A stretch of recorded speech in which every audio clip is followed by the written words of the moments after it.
Entretexto. O espaço da literatura no seu rádio. Olá, começa agora o Entretexto, a revista eletrônica da Rádio Justiça para os apaixonados pela literatura. No programa de hoje, você vai conferir um bate-papo com o diplomata brasileiro Sérgio Florencio, autor do livro Os Mexicanos. A publicação faz parte da coleção Povos e Civilizações, da editora Contexto, e funciona como um guia para quem quer conhecer o México e o seu povo, aprendendo mais sobre os costumes, a cultura, a arte, a culinária e a sua história antiga. Vamos conversar também com a psicóloga Ilana Pinsky, autora do livro Álcool e Drogas na Adolescência. Realizada em parceria com o educador César Pazinato, a obra aborda de forma clara e direta tópicos como o papel da escola e dos amigos, como identificar o uso, como combater o problema e como manter um diálogo entre jovens pais e professores. Eu sou o Johnny Luna e você está convidado a ficar conosco na próxima meia hora. O Entretexto está no ar. Na Vitrine. Assim como o povo brasileiro, os mexicanos também têm a estigma de ser um povo alegre, trabalhador e religioso, com uma culinária e costumes bem particulares. E para oferecer aos leitores um guia completo do país e de seu povo, chega às livrarias o livro Os Mexicanos, uma publicação repleta de histórias, curiosidades e informações sobre esse lugar e suas personalidades. E para falar conosco sobre o livro, a gente conversa agora com o autor, o diplomata brasileiro Sérgio Florencio. Olá, Sérgio, seja bem-vindo ao Entretexto. Olá, Johnny, é um prazer falar com você. Obrigado pela gentileza de conversar conosco para a gente falar um pouquinho do livro. Agora, bom, você é diplomata e por conta dessa profissão viveu em diversos países, conviveu com várias línguas, culturas, costumes diferentes e agora você está lançando um livro chamado Os Mexicanos, onde você conta um pouquinho do que aprendeu no período que você teve por lá. Agora, primeiramente, eu queria te perguntar como é que surgiu o convite para escrever essa publicação, Sérgio. Olha, o convite surgiu de um amigo que sabia que eu tinha escrito vários artigos sobre o México, e então me perguntou um dia, você tinha vontade de escrever um livro chamado Os Mexicanos? Aí a minha primeira reação foi dizer não, porque eu disse, olha, eu agradeço o convite, mas tem muitos mexicanos que conhecem muito mais o país do que eu.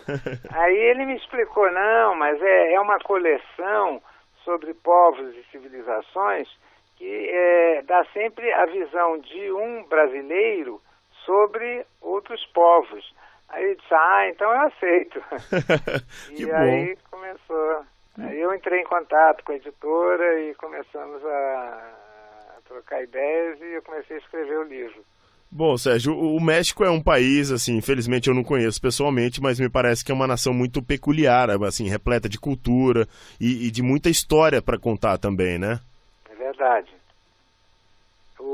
Na verdade, o México é um país extremamente rico de história, né? Rico de uma antropologia fantástica e das civilizações pré-hispânicas, né? Os olmecas, os maias, os astecas, e é um país que tem uma história repleta de triunfos e tragédias, né?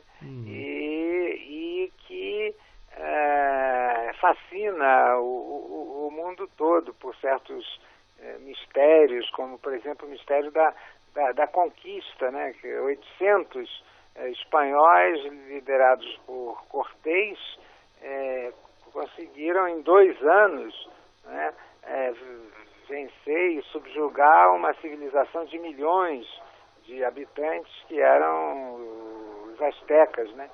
E assim como esse, há vários outros mistérios envolvendo a história e a alma do povo, né? Sem dúvida, sem dúvida, as civilizações mesoamericanas, enfim, todo aquele povo que morou por lá, aquela... E assim, logicamente também existem vários outros ícones aqui, por exemplo, no Brasil a gente tem as praias, o futebol, a comida, o carnaval. No México também existem referências importantes, né? Pelo menos a culinária é muito benquista, a história da tequila, as praias como Cancún, por exemplo, enfim, o México tem uma variedade cultural muito grande, né, Sérgio? É verdade. São vários Méxicos dentro do México, né? E essa variedade, ela cobre a história mexicana, cobre a política mexicana, a culinária, a miscigenação. Então, é um país de muita vitalidade, de muita personalidade e com um imaginário coletivo cheio de histórias muito fantásticas, né? Uhum. Agora, Sérgio, uma coisa que me chama muito a atenção é que o povo mexicano tem, assim como o brasileiro, tem uma religiosidade enorme também. Lá eles cultuam muitos ídolos católicos, né? Principalmente a Maria, as variações da Santa. Eles têm uma religiosidade muito forte por lá, né? Essa religiosidade deles é muito rica porque, na verdade, o cristianismo chegou, mas como as civilizações pré-hispânicas eram muito adiantadas, então os missionários cristãos, eles acabaram assimilando muito daquela religiosidade anterior. Então, por exemplo, mesmo a santa mais adorada, venerada no México, que é a Nossa Senhora de Guadalupe, né? Ela é uma santa que surgiu com características que eram dos indígenas que habitavam um pequeno povoado da cidade próxima à cidade do México. Então, por exemplo, a Virgem de Guadalupe, ela apareceu para um índio e ela era morena, né? E então ela é um pouco o símbolo dessa miscigenação mexicana que se dá em vários campos, não só no campo, um exemplo, no campo da religiosidade, mas no campo das relações entre espanhóis e indígenas, no campo da culinária. A culinária mexicana é muito rica e, em grande parte, porque ela herdou uma herança da culinária maia, da culinária asteca, né? Uhum. Agora, você passou um tempo por lá, passou em média uns 2 anos, pouco mais de 2 anos você deve ter passado por lá, né, Sérgio? Foi mais ou menos esse tempo que você ficou por lá? 3 anos. 3 anos. E como é que você conseguiu organizar todas essas ideias, todas essas informações? Porque com esse excesso de dados, enfim, de temas... Como é que você conseguiu organizar o livro de forma a passar toda essa experiência, inclusive algumas curiosidades que você viveu por lá durante esse período? Como é que você organizou isso de forma que o leitor possa acompanhar e logicamente, vai se divertir bastante com o livro?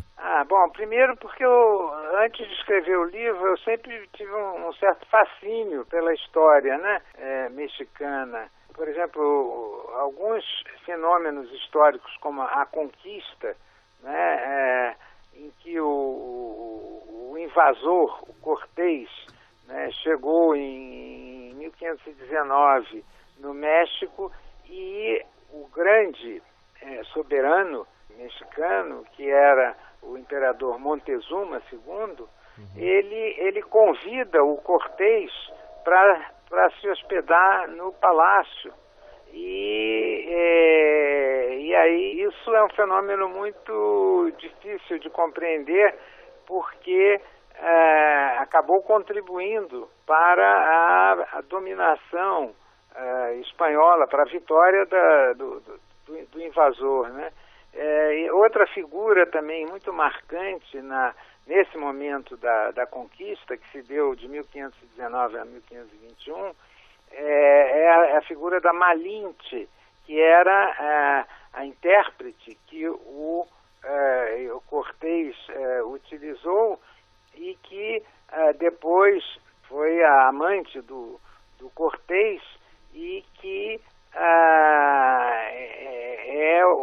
até hoje, né, no imaginário coletivo mexicano, é vista como a representação um pouco da traição, né, a representação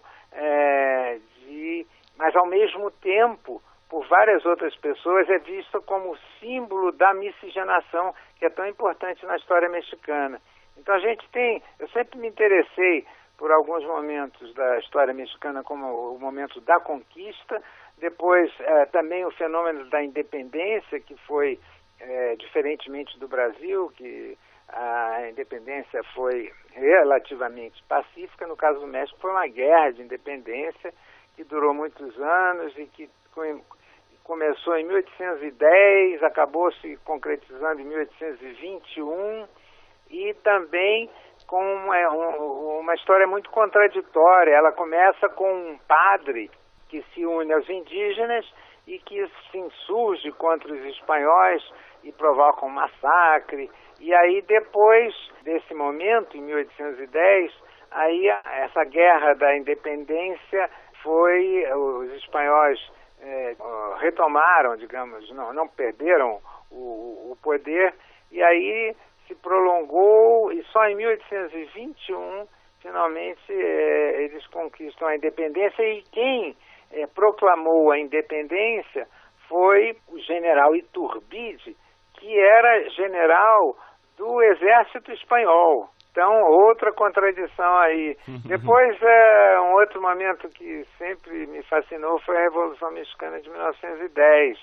E a Revolução foi a primeira grande revolução, né, do século XX, e em que, de fato, se romperam as estruturas políticas, sociais do país. Houve décadas de uma instabilidade política e social muito, muito forte. E só depois, em 1929, digamos quase 20 anos depois, que é criado um partido político que depois vem a se chamar Partido Revolucionário Institucional, que então consegue trazer estabilidade política ao país, que se preserva no poder durante mais de 7 décadas. Foram 71 anos, digamos, e tem alternância de partidos políticos no poder. Embora a cada 6 anos houvesse uma eleição, né, era proibida a reeleição, mas o vitorioso era sempre do mesmo partido.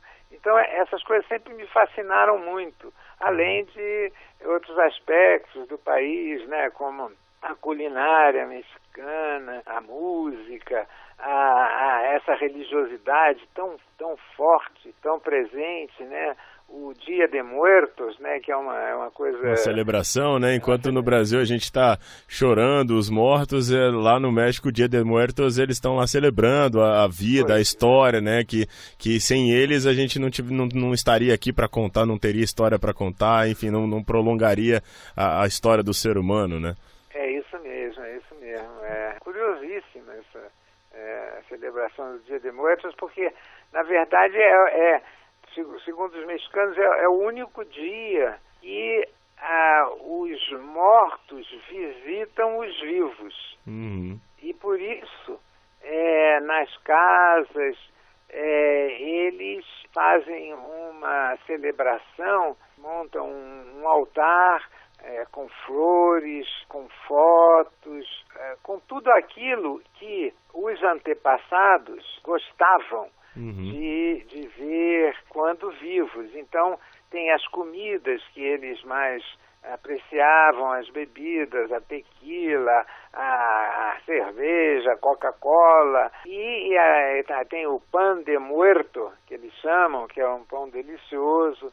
Então, há essa celebração, né, nas casas, mas uma celebração pautada pela alegria. E além do fato de que nas ruas, em todas as cidades, há sempre são montados altares com motivos diversos sobre temas os mais diferentes e que então há concursos para se escolher qual altar mais bonito. Também nas cidades há muita festa, muito baile. E há sempre a representação da caveira, né? Uhum. Então, é extremamente curioso, né? Agora, Sérgio, o livro vai contar, logicamente, conta toda essa história, essa trajetória histórica do país, conta também das experiências, das curiosidades que você viveu por lá, fala da culinária, fala da cultura, e o livro já está aí nas principais livrarias do país. Como é que tá como é que foi o lançamento, como é que está a distribuição do livro, como é que está isso, Sérgio? O lançamento, a gente fez um lançamento no Rio, porque eu sou carioca, e tem muitos amigos, e então foi um momento assim inesquecível, porque eu encontrei, tinha mais ou menos em torno de 100 pessoas, e reencontrei amigos que eu não via há muitos anos. Então foi na livraria Travessa, em Ipanema, no Rio. Foi um momento inesquecível para mim. Depois fizemos um lançamento aqui em Brasília, porque morei durante muitos anos aqui, tenho muitos amigos do Itamaraty e também amigos e parentes também aqui. Então aqui foram umas 80 pessoas. E então foi um momento muito, muito especial mesmo. Muito bem, nós conversamos com o diplomata brasileiro Sérgio Florencio, autor do livro Os Mexicanos. A publicação faz parte da coleção Povos e Civilizações, da editora Contexto, e funciona como um guia para quem quer conhecer o México e seu povo, aprendendo mais sobre os costumes, a cultura, a arte, a culinária e a sua história antiga. Sérgio, muito obrigado pela sua participação conosco aqui no Entretexto, parabéns pelo trabalho e muito sucesso para você e para o livro. Obrigado, Johnny, obrigado. Foi um prazer falar com vocês. O Entretexto faz um rápido intervalo e, na volta, você vai acompanhar um bate-papo com a psicóloga Ilana Pinsky, autora do livro Álcool e Drogas na Adolescência. Realizada em parceria com o educador César Pazinato, a obra aborda de forma clara e direta tópicos como o papel da escola e dos amigos, como identificar o uso, como combater o problema e como manter um diálogo entre pais, jovens e professores. A publicação é da editora Contexto e já está nas principais livrarias do país. Fique conosco, o Entretexto volta já. Você está ouvindo Entretexto, o espaço da literatura no seu rádio.